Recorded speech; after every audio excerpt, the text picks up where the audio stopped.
Assalamualaikum warahmatullahi wabarakatuh. Jumpa lagi bersama saya di channel Tani Cyber.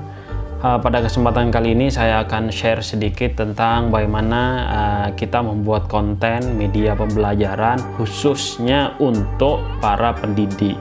Karena di saat ini kita dihadapkan dengan pandemi COVID-19 yang mengharuskan kita untuk belajar di rumah, kemudian bekerja di rumah dan beribadah dari rumah. Nah, tentu saja ada beberapa hal yang menjadi kendala ketika kita belajar atau kita mengajar dari rumah. Banyak teman-teman saya yang menanyakan bagaimana sih cara memberikan materi kepada anak didik kita dengan menggunakan sistem daring, begitu ya.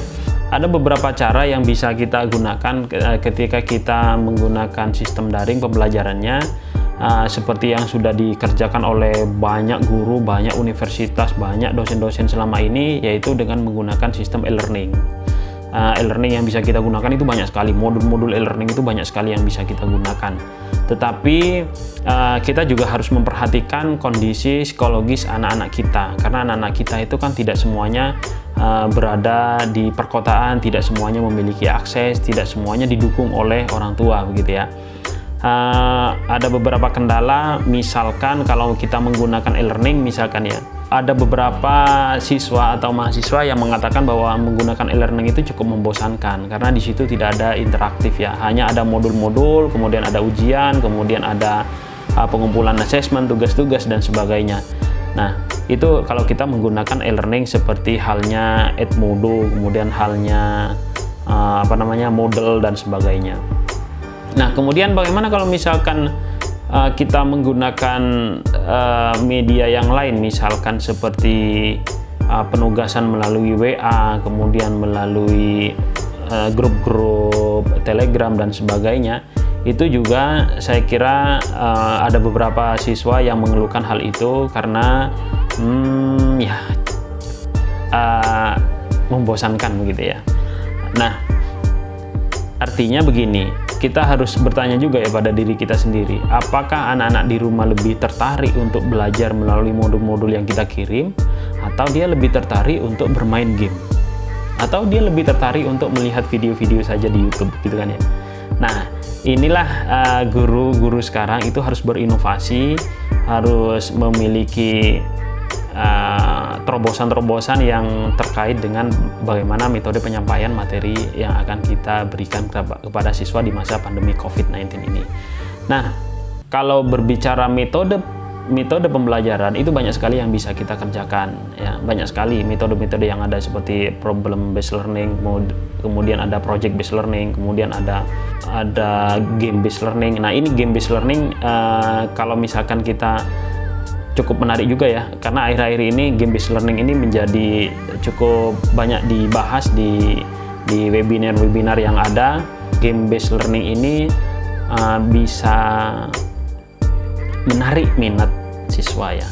Oke, yang akan kita bahas hari ini adalah bagaimana guru memiliki konten YouTube sendiri atau channel YouTube sendiri sebagai media pembelajaran. Jadi guru itu rugi kalau misalkan tidak punya channel sendiri.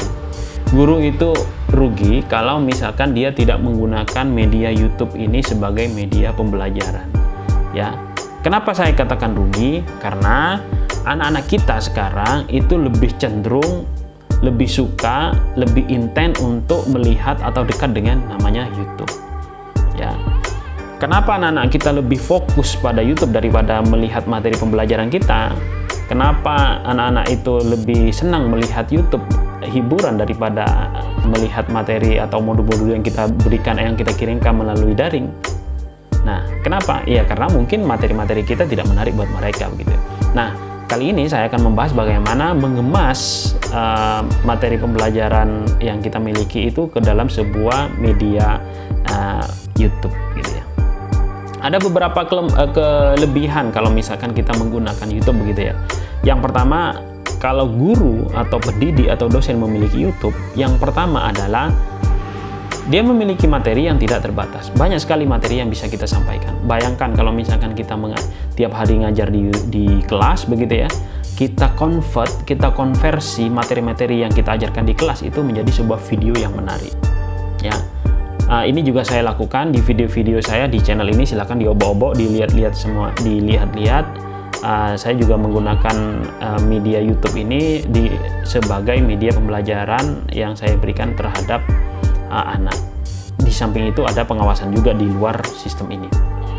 Oke, jadi yang pertama tadi adalah bahwa guru itu memiliki materi yang cukup banyak. Materi-materi itu bisa semuanya divideokan. Kita lihat seperti ruangguru.com ya, seperti kita lihat di Belajar Itu Asik dan sebagainya ya. Itu adalah materi-materi yang ada di kelas yang kemudian divideokan, dikreasikan dalam bentuk multimedia begitu ya, di dalam video, sehingga minat siswa itu lebih besar daripada belajar menggunakan modul teks biasa gitu ya. Apalagi ada interaksi seperti ini, misalkan melihat gurunya berbicara dan sebagainya, mungkin secara psikologis akan lebih erat ya, akan lebih dekat dengan siswa begitu ya. Nah, ini cukup baik sebenarnya kalau misalkan guru menggunakan media YouTube itu sebagai media pembelajaran. Itu yang pertama. Kemudian yang kedua, kalau misalkan kita mau buat YouTube itu harus kita punya tema terlebih dahulu. Temanya apa nih? Apakah tema saya itu kuliner, atau jalan-jalan, atau vlogging, atau review dan sebagainya. Nah, guru itu sudah punya tema. Temanya adalah pendidikan edukasi. Ya, seperti saya misalkan ngajarnya teknologi informasi misalkan di jaringan, ya saya temanya adalah fokus tentang bagaimana membuat modul-modul yang berkaitan dengan jaringan. Kalau ibu-ibu misalkan atau bapak-bapak itu mengajarnya di matematika, maka temanya adalah bagaimana mensimulasikan pembelajaran matematika itu dalam sebuah video. Jadi temanya untuk guru itu sudah jelas, sesuai dengan bidangnya masing-masing. Kalau olahraga ya olahraga, kalau misalnya agama ya agama. Udah jelas kan ya, tema itu sudah nggak usah bingung-bingung lagi. Dan tema ini gratis ya, daripada ibu-ibu misalkan atau bapak-bapak guru itu misalkan jalan-jalan, yang jalan-jalan itu kan membutuhkan biaya, kuliner itu kan membutuhkan biaya. Tapi kalau misalnya mengajar, temanya itu gratis ya. Ini adalah kesempatan emas buat guru-guru. Kemudian yang berikutnya adalah potensi penonton itu cukup baik ya. Tentu saja kita menggunakan media YouTube itu kan ada dua keuntungan paling tidak ya. Satu, dia sebagai membantu kita sebagai media pembelajaran untuk mengupload materi-materi kita, video-video kita ya. Yang kedua, di samping itu kita juga bisa mendapatkan benefit yang lain, yaitu finansial. Kalau YouTube kita misalkan rame, meskipun kita sebenarnya tidak berharap ke sana, misalkan rame ya, kita bisa mendapatkan keuntungan finansial juga di situ gitu. Bukan berarti kita mengeksploitasi siswa atau mahasiswa kita ya, tetapi ini adalah benefit yang lain. Kita tidak mengharapkan itu, tetapi ini adalah benefit yang lain misalkan ya. Karena kalaupun kita buat video misalkan, kemudian kita uploadnya di e-learning kita, uploadnya di YouTube, di share gitu, itu sebenarnya mereka ngaksesnya kan juga pakai data juga kan gitu ya, pakai koneksi internet juga gitu ya. Apakah kalau misalkan kita upload di YouTube, di samping mereka juga menggunakan paket data mungkin, tapi benefitnya ke kita juga bisa mendapatkan finansial juga nanti kalau misalkan rame, dan itu masih jauh. Jadi kita nggak perlu memikirkan itu, yang penting kita sekarang berusaha sekreatif mungkin untuk membuat video sehingga memudahkan kita memberikan bahan materi ajar kita di masa pandemi COVID-19 ini ya. Itu kelebihan atau keunggulan guru. Kemudian keunggulan guru yang berikutnya adalah guru itu kan sebenarnya tidak kagok lagi kalau misalkan mengajar. Jadi kalau misalkan membuat video seperti ini, seperti yang saya sampaikan seperti ini, guru itu kan sudah terbiasa untuk menyampaikan di depan umum begitu ya. Jadi nggak ada masalah, guru menyampaikan seperti ini nggak ada masalah. Dan itu bermanfaat. Manfaatnya kalau tidak untuk anak didik kita, mungkin anak didik yang lain, mungkin orang-orang yang lain, mungkin siswa-siswa yang lain yang ada di luar sana. Karena YouTube ini kan sekali upload itu kan ke internet, namanya internet itu kan bisa diakses dari mana-mana ya. Nah, itu adalah manfaat atau benefit yang lain. Nah, itu adalah kelebihan-kelebihan ketika guru membuat channel YouTube sebagai salah satu media pembelajaran. Nah, sekarang masuk ke tip bagaimana untuk membuat channel YouTube bagi guru gitu ya, atau bagi pemula lah begitu ya. Ada beberapa hal yang bisa kita lakukan untuk membuat channel YouTube ya. Yang pertama adalah gunakan atau manfaatkan fasilitas yang kita miliki sekarang. Jangan menunggu kita harus memiliki kamera yang bagus, kita harus memiliki lighting yang bagus, kita harus mengeditnya dengan bagus, kita harus memiliki sound atau audio yang bagus. Jangan.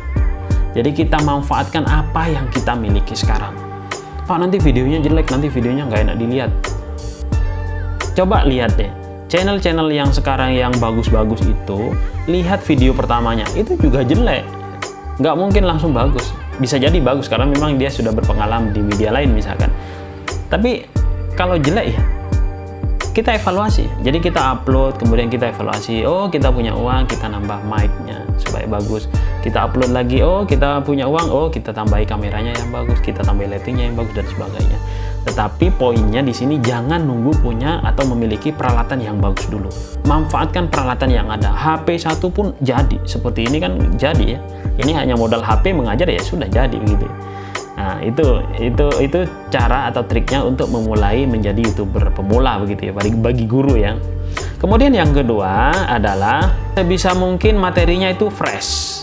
Materinya itu orisinal dari Bapak Ibu sekalian gitu ya. Jadi kita tidak perlu melihat materi orang lain kemudian kita tiru plek gitu ya, jangan. Tapi kita bisa mencari inspirasi dengan cara melihat channel-channel orang lain, kemudian kita kemas dengan yang lebih fresh, yang lebih original menurut versi kita begitu ya.